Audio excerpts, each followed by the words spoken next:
Құрметті менің оқырмандарым, менің арнама қош келдіңіздер. Мені жоғалтып алмас үшін менің арнама тіркеліп, лүпілшені аямай басып кетіңіздер.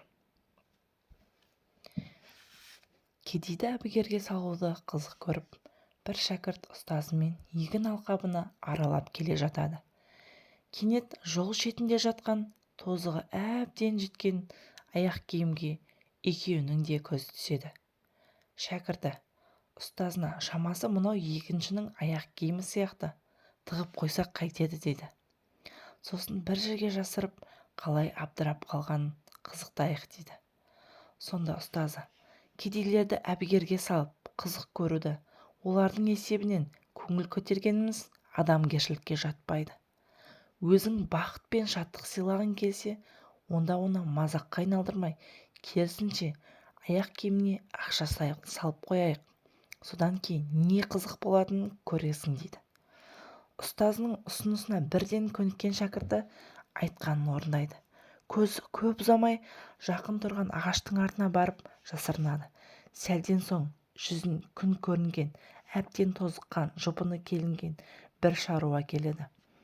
Аяғын аяқ киіміне сұққасын сол еді, ішінде заттың сезініп, дереу қайта суырып қолын салады. Сонда ақша екенін біліп, екінші сыңарын бірден көріп, одан да дәл солай ақша шығады. Ақшаға бір қарап, жан-жағына бір қарап, таң-тамаша болып тұрып қалады. Көзі жетер жерде ешкім байқалмайды. Ақшаны ұстап, тізерлеп отыра кеткен, көзінде жасаураған, қылымсыған көзін баса отырып, іштей сөйлей кетті.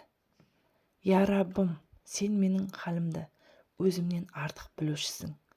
Әйелімнің ауру екенін, балаларымның аш-жалаңаш екенін хабардар болдың. Бәрімізді басқа түскен сынақтан құтқардың. Шүкір, шүкір. Осылайша ұзақ жасын төккен күйі жаратушыға алғыс айтып шүкіршілдік білдіріп отырды. Манадан бері оны көз жазбай қарап отырған шәкірт қос жанары жасқа толып әсерге беріледі. Ұстазы шәкіртіне қарап, қазір бұрынғы халіңнен бақыттырақ екеніңді сезініп отырған сияқтысың. Алғашқы ойыңды іске асырғанда қандай күйде болар едің? Шәкірті: иә ұстаз, өмір бойы ұмытпастай дәріс алдым. Сізге алғысым шексіз.